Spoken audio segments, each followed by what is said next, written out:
সচিবদের কাছে আমরা চাইছি সেই নীতিমালার যে আমাদের দুঃখ দুর্দশা বঞ্চনা যে শিকারগুলো আমরা প্রতিষ্ঠানে হচ্ছি সেই বিষয়গুলো উল্লেখ করতেছি।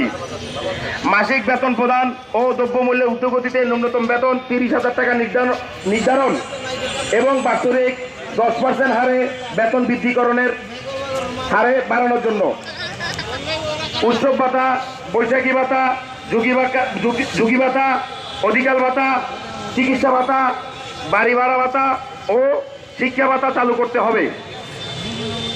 নারী সহকর্মীদের জন্য মেডিকেল সার্টিফিকেটের ভিত্তিতে 180 দিন মাতৃত্বকালীন ছুটি ও সাপ্তাহিক ছুটি এবং বাৎসরিক 20 দিন নৈমিত্তিক ছুটি প্রদান করতে হবে। চাকরির নিশ্চয়তা, বিনা কারণে চাকরিচ্যুত করা, তদন্ত কমিটি ছাড়াই চাকরিচ্যুত করা যাবে না। যেসব কর্মচারী টানা 3 বছর বা তার বেশি অধিককাল যাবৎ দায়িত্ব নিষ্ঠার সাথে পালন করে আসতেছে তাদেরকে যোগ্যতার ও কর্মদক্ষতার যাচাইপূর্বক পর্যায়ক্রমে স্থায়ীকরণ ব্যবস্থা গ্রহণ করতে হবে। দৈনিক ভিত্তিক কর্মচারীদের জন্য প্রতি অর্থ বছরে 2 সেট ইউনিফর্ম প্রদান এবং দৈনিক ভিত্তিক কর্মচারীদের 60% বাড়ি ভাড়া প্রদান করতে হবে।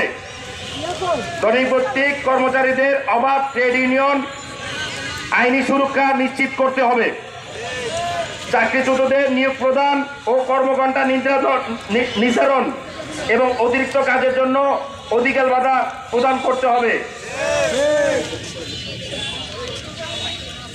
বৈষম্য চাই না, চাই মর্যাদাপূর্ণ জীবন ধারণের অধিকার, চাই শ্রমিকদের চাকরির নিশ্চয়তা, চাই সুখী সমৃদ্ধশালী বৈষম্যমুক্ত দাসত্বমুক্ত আধুনিক বাংলাদেশ।